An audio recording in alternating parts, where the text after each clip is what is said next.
Hi there, I'm Andrea Koppel, and it's time for coffee, the podcast where you get to hear firsthand what the jobs and careers that interest you the most are really like.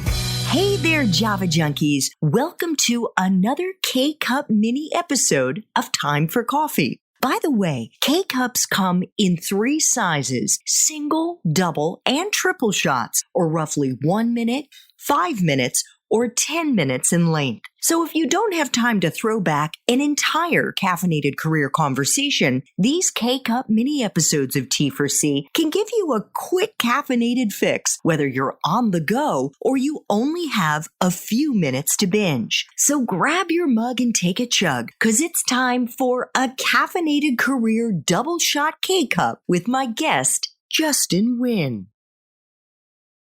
So what are some of your favorite cheat codes? You've mentioned your buddy and the travel. What are some of the other cheat codes that you've learned from some of the guests that you've had on Declassified College?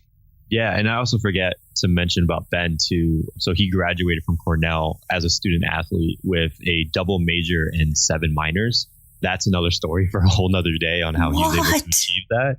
But basically, he found the classes that he could double dip in. And I think he only took an extra 4 to 8 classes or something like that to get those 8 minors. So it looks like crazy on a piece of paper, but in reality, it took just a little bit extra time to look like he went to school for an extra 2-3 years, essentially. So again, it's just a lot of little things that you can sort of learn from all these different sort of people that have figured out the game in their own way. And when they show you, you're like, oh my God, that makes so much sense. And the best way to put it, my friends always say, you're telling me things and it makes sense, but I just don't believe it. And it's very hard to believe some of the times. But when you actually listen and you hear their authenticity and their voice, it makes a ton of sense. I think the number one cheat code that I loved, which I sort of learned my own way, but a little bit too late in my college career, that as a student, you should leverage your student status to be a positive rather than a negative. I think when I was in school, a lot of the times I always thought of, I'm a student, who's going to listen to me? When it's actually sort of the opposite of, when you're a student, everyone wants to listen to you, A, because people want to understand your mindset and your generation's mindset, but also B, they want to help you because they were once in your shoes one time or not in their life. So what I mean by that is being able to use your .edu email to reach out and meet very influential people. And just by saying, hey, I'm a student, I'm looking to do some research here, or I would love to ask you some questions around this, you will get a way higher response rate than if someone like myself or you went out and said, hey, Justin, I would love to have a 10-minute call with you.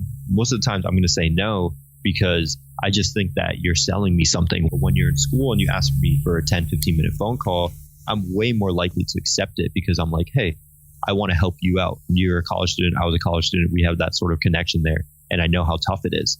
So being able to leverage that student status is so important. Yeah, the empathy. And especially, as you mentioned earlier, Justin, the fact that we've got the coronavirus going on, hopefully the empathy factor will be on steroids, because so many working professionals will be looking at those of you who are still in school and those of you who are going to be graduating in 2021 with extra empathy and thinking, gosh, I really want to help this person.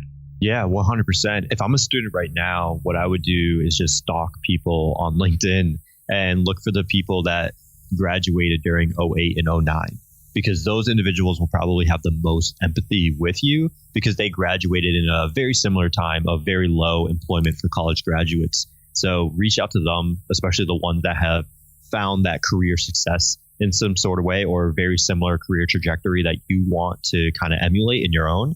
And I'm sure that they will be more than happy to share how they were able to navigate those crazy waters when they were graduating. That is super strategic. Initially, I was like, why are you saying 0809? Because I've been recommending to the young people that I speak with that they really try to connect with people who may have graduated from their school just a couple of years ago, because they're much more likely to respond than somebody who graduated 30 years ago, let's say. But I think that's an amazing recommendation.